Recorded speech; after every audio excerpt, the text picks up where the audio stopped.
کسی قوم کو تباہ کرنا ہو فری میں کھانا کھلانا شروع کر دو اس کو. کسی شخص کو برباد کرنا ہو فری میں کھانا کھلانا شروع کر دو اس کو. مستحق ہو تو ایک الگ بات ہے. ہم بچپن میں ایک واقعہ سنتے تھے کہ ایک سوکن جو تھی وہ اپنے سوکن کے بچے کو ہر وقت گود میں اٹھا کے رکھتی تھی. لوگ بڑی تعریف کرتے تھے کہ دیکھو اپنے سوکن کے بچے کو کتنی محبت دے رہی ہے, گود میں اٹھا کے رکھتی ہے.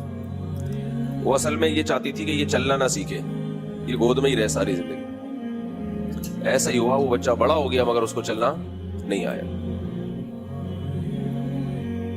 تو دنیا میں سب سے زیادہ کسی کو تباہ کرنے کا طریقہ یہ ہے کہ آپ اس کو فری میں کھلانا پلانا شروع کر دو. یہ بھی کھا لے, یہ بھی کھا لے, کھا لے کھا لے کھا لے.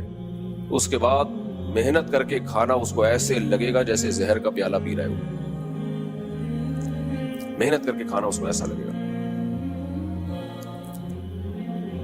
میں اکثر واقعہ سناتا ہوں ہمارے ایک ریلیٹو کا. بہت بڑے ٹھیکیدار ہیں, اللہ نے بہت دیا ان کو. میں نے کہا بھائی آپ کیسے بزنس کی طرف آئے؟ کہہ رہے میرے باپ نے ایک دن, میرا باپ مجھے ڈانٹتا رہتا تھا, سمجھاتا تھا کہ کچھ کرتے کیوں نہیں ہو. کہہ رہے ہم کچھ بھی نہیں کرتے تھے, باپ کی کمائی پہ پل رہے تھے, کرنے کی ضرورت ہی نہیں تھی. ناشتہ ابا کے گھر میں مل جاتا ہے, دوپہر کا کھانا بھی ابا کے گھر میں مل جاتا ہے, رات کا کھانا بھی ابا کے گھر میں مل جاتا ہے, سونے کی جگہ بھی ہے, تو کیوں کرے گا بھائی پھر کچھ. کہہ رہے ایک دن جب بہت زیادہ ابا نے مجھے سمجھایا, میں باز نہیں آیا. مائیں نرمی کرنا شروع کر دیتی ہیں. مائیں اکثر ایسے موقع پہ بیٹوں کو فیور دینا شروع کر دیتی ہیں. کہہ رہے ابا نے میرے سامنے سے کھانے کی پلیٹ ہٹا لی, کھانا رکھا ہوا ہے اور کھانا ہٹا لی, اور کہا کہ اب تو اپنے پیسوں سے کمائے گا تو کھائے گا ورنہ نہیں. بعض دفعہ نا ادب اور تمیز سے اللہ بہت نوازتے ہیں انسان کو. ایسی اولادیں بھی ہیں جو کہ ہمارے باپ نے ہمیں کھلایا نہیں, ہمارے منہ سے نوالا چھینا. اس لیے ایک جملہ آپ نے سنا ہوگا, با ادب با نصیب, بے ادب بے نصیب. یہ با ادب تھا, یہ اپنے باپ کے خلاف نہیں گیا. اس نے سوچا کہ آج تک جس نے کھلایا ہے وہ کون تھا؟ باپ. تو باپ نے جب برتن سامنے سے ہٹایا کہ خود کمائے گا تو کھائے گا ورنہ بھوکا رہے. کہہ رہے میرے باپ کا مجھ پر بہت بڑا احسان ہو گیا تھا. یہ گھر سے نکلے, اب کیا کریں بھائی, بھوک ستا رہی ہے. تو وہی ہوا, چھوٹے موٹے کاروبار شروع کرتے کرتے اللہ نے آج کہاں سے کہاں پہنچا دی. کہتے ہیں یہ میرے وہ بندہ میرے سامنے کہہ رہا ہے یہ میرے باپ کا مجھ پر بہت بڑا احسان تھا. تربیت کے اسٹائل سب کے مختلف ہوتے ہیں. تو میں نہیں کہہ رہا آپ اپنے بچوں کے سامنے سے برتن ہٹا لیں, لیکن کسی کو اپاہج بنانا ہو, کسی کو برباد کرنا ہو, بیڑا غرق کرنا ہو, اسے فری پھوکٹ کے پیسے دینا شروع کر دو. میرا اس پر ایک تفصیلی بیان پہلے ہو چکا ہے کہ بعض مذہبی اسکالر, سب نہیں, بہت سو میں استغنا ہوتا ہے, وہ بھی اسی طرح خراب ہو جاتے ہیں. محنت کر کے پیسے میں بڑی ٹینشن ہے, نہیں ملتا تو ویسے ہی دم درود, تعویذ, گنڈے اور فری پاکٹ کی چیزیں, اس سے بہت پیسہ آنا شروع ہوتا ہے. جب ایک دفعہ آنا شروع ہو جائے تو محنت کر کے کھانا بہت مشکل لگتا ہے, کیونکہ عادت زیادہ کی پڑ چکی ہے اور محنت میں آرام آرام سے ملتا ہے.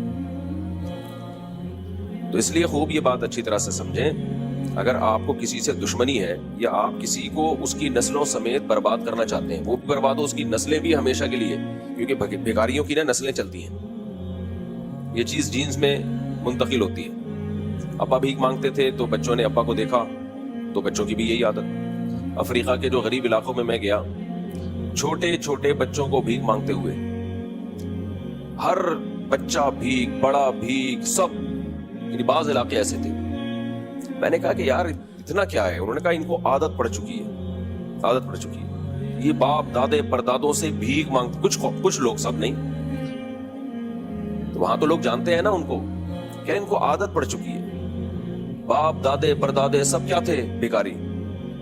تو میں نے ان سے کہا جو مسلمان تاجر تھے, بھائی ان کو ایک ہی دفعہ میں اتنا دے دو کہ یہ اپنے پاؤں پہ کھڑے ہو جائیں, یا ان کو کوئی کاروبار کرا کے دے دو.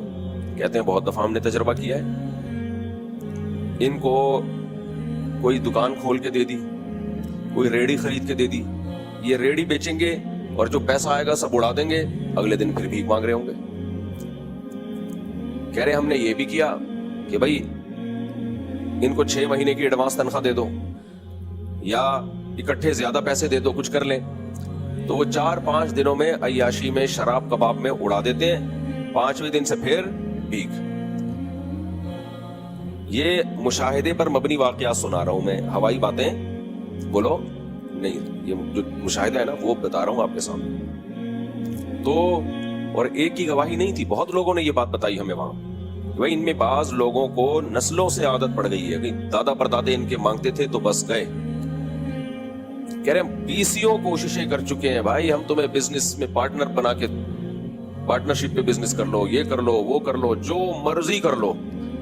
اس کی گوٹ اس کی سوئی ایک ہی جگہ آ کے اٹک گئی ہے کہ جیسے ہی پیسہ آئے عیاشی میں اڑاؤ اور دوبارہ ہاتھ. تو دنیا میں کسی قوم کو تباہ کرنا ہو بھیک پہ لگا دو. دنیا میں کسی شخص کو تباہ کرنا ہو نا, آپ کو کسی سے دشمنی ہے, آپ چاہتے ہو کہ برباد کر دوں میں اس کو, تو کسی طریقے سے اس کو مانگنے کے عادت میں ڈال دو آپ اس کو, پھر آپ کو ضرورت ہی نہیں رہے گی. وہ قوم کبھی نہیں کھڑی ہو سکے گی, وہ شخص کبھی اپنے پاؤں پہ کھڑا نہیں ہو سکے گا.